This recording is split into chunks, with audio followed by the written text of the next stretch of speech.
TV 24 news ವಾಹಿನಿಗೆ ಸ್ವಾಗತ. ಹಾವೇರಿ ಜಿಲ್ಲೆಯ ಶಿಗ್ಗಾವಿ ತಾಲೂಕಿನ ವಿಶೇಷ ಚೇತನರ ವಿವಿಧೋದ್ದೇಶ ಪುನರ್ವಸತಿ ಕಾರ್ಯಕರ್ತರ ಕೇಂದ್ರದಲ್ಲಿ ವಿಶೇಷ ಚೇತನರಿಗೆ ಸರ್ಕಾರದಿಂದ ದೊರೆಯುವ ವಿವಿಧ ಯೋಜನೆಗಳು ಹಾಗೂ ಸೌಲಭ್ಯಗಳ ಕುರಿತು ಜಾಗೃತಿ ಮೂಡಿಸುವ ಉದ್ದೇಶದಿಂದಾಗಿ ಸಭೆ ನಡೆಯಿತು.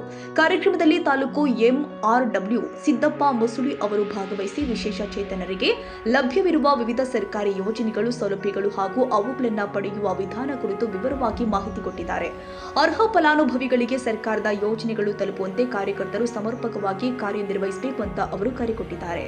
ಈ ವೇಳೆ ಬೆಂಗಲೇಶ್ವರ ಬಿಜಾಪುರ ಮಾತನಾಡಿ, ವಿಶೇಷ ಚೇತನರ ಜೀವನ ಮಟ್ಟ ಸುಧಾರಣೆಗೆ ಸರ್ಕಾರ ಜಾರಿಗೊಳಿಸಿರುವ ಯೋಜನೆಗಳನ್ನು ಪರಿಣಾಮಕಾರಿಯಾಗಿ ಅನುಷ್ಠಾನಗೊಳಿಸಲು ಕಾರ್ಯಕರ್ತರು ಕೂಡ ಸೇತುವೆಯಾಗಿ ಕೆಲಸ ಮಾಡಬೇಕು ಎಂದಿದ್ದಾರೆ.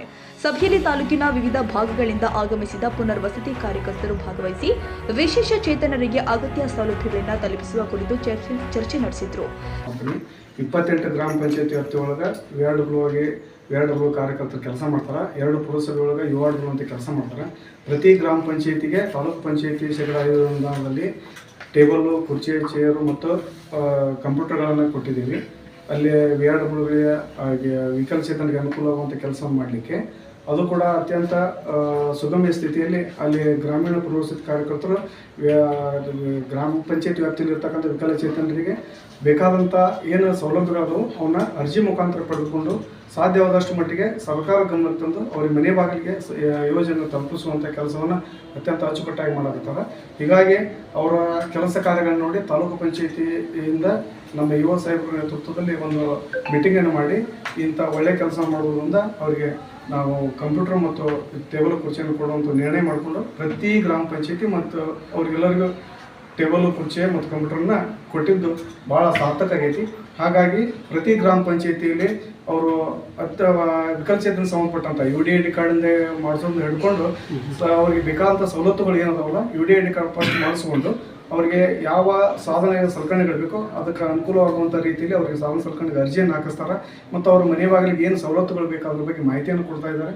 ಪ್ರತಿ ಗ್ರಾಮ ಪಂಚಾಯತಿಯಲ್ಲಿ ಸಂಘಗಳನ್ನು ಕಟ್ಕೊಂಡಿದ್ದಾರೆ, ವಿಕಲಚೇತನರ ಸಂಘಗಳನ್ನು. ಆ ಸಂಘಿನ ಮುಖಾಂತರ ಕೂಡ ಗ್ರಾಮ ಪಂಚಾಯತಿ ಶೇಕಡಾ 5 ಅನುದಾನದಲ್ಲಿ ಸಂಘಿಗಳಿಗೆ ಕೆಲವೊಂದಿಷ್ಟು ಅಮೌಂಟ್ಗಳನ್ನು ಕೊಡಿಸಿ ಅವರು ಸ್ವಉದ್ಯೋಗ ಮಾಡಲಿಕ್ಕೆ ವಿಕಲಚೇತನರಿಗೆ ಅನುಕೂಲ ಮಾಡಿಕೊಟ್ಟಿದ್ದಾರೆ.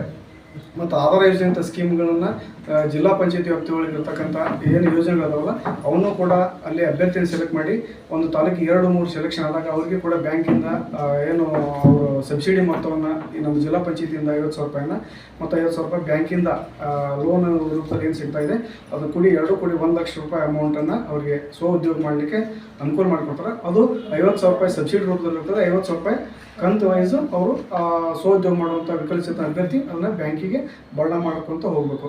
ಇದೊಂದು ಸಿಸ್ಟಮಿಂದ ಅವ್ರಿಗೆ ನಾವು ಸ್ವಂತ ಕಾಲ ಮೇಲೆ ನಿಲ್ಲುವಂಥ ಖುಷಿ ಕೂಡ ಅವ್ರಿಗಿದೆ. ಅಂದರೆ 75% ವಿಕಲತೆ ಹೊಂದಿರುವಂಥವ್ರಿಗೆ ಸುಮಾರು ಜನರಿಗೆ ಈಗಾಗಲೇ ನಮ್ಮ ತಾಲೂಕಿನಲ್ಲಿ ಗಾಡಿಗಳನ್ನು ಕೊಡಿಸಿದ್ದೀವಿ, ನಂತರ ಬಗಲಗೋಲುಗಳನ್ನು ಕೊಡಿಸಿದ್ದೀವಿ, ಬ್ಯಾಟ್ರಿ ಚಾಲಿತ ಸೈಕಲ್ಗಳನ್ನು ಕೊಡಿಸಿದ್ದೀವಿ.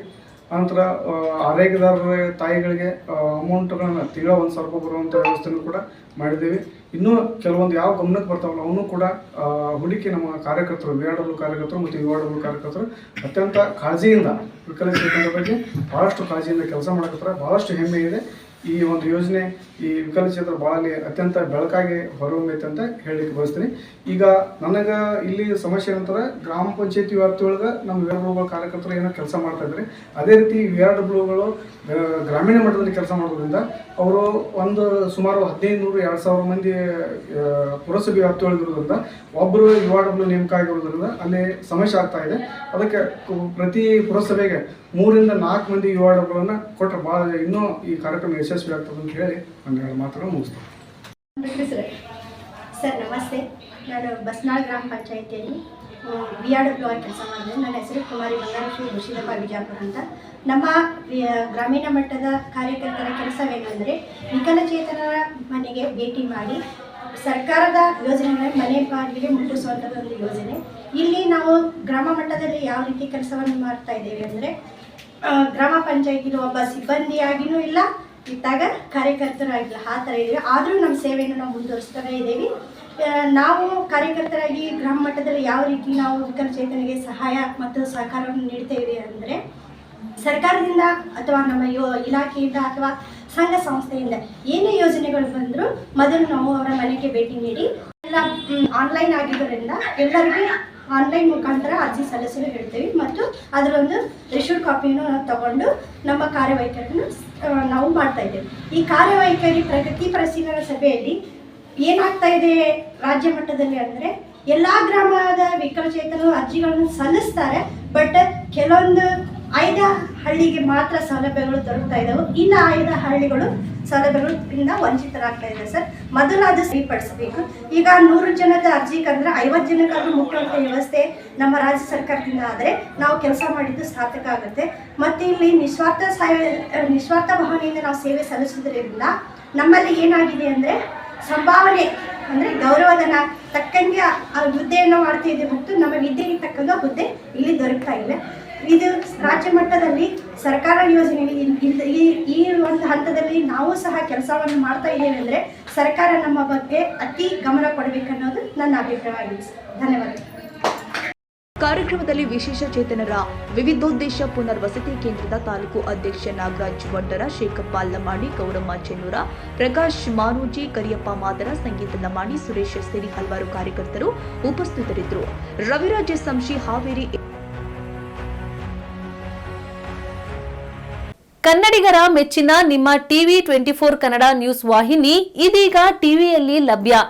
ಕರ್ನಾಟಕ ಮತ್ತು ದೇಶ ವಿದೇಶದ 360 ಡಿಗ್ರಿ ಸುದ್ದಿ ಹಾಗೂ ಉತ್ತರ ಕರ್ನಾಟಕ, ಬೆಳಗಾವಿ, ಬಾಗಲಕೋಟೆ, ಧಾರವಾಡ, ಹಾವೇರಿ, ಗದಗ, ಬಿಜಾಪುರ ಜಿಲ್ಲೆಯ ಕ್ಷಣ ಕ್ಷಣದ ವಿವರವನ್ನ ಪಡೆಯುವುದಕ್ಕೆ ಟಿವಿ 24 ಕನ್ನಡ ನ್ಯೂಸ್ ವಾಹಿನಿಯನ್ನ ಲೈಕ್ ಮಾಡಿ, ವಿಡಿಯೋಗಳನ್ನ ಶೇರ್ ಮಾಡಿ, ಕಮೆಂಟ್ ಮಾಡುವ ಮೂಲಕ ನಮ್ಮ ವಾಹಿನಿಗೆ ಸಹಕಾರ ನೀಡಿ ಮತ್ತು ಚಾನೆಲ್ ಅನ್ನ ಸಬ್ಸ್ಕ್ರೈಬ್ ಮಾಡಿ. Thank you.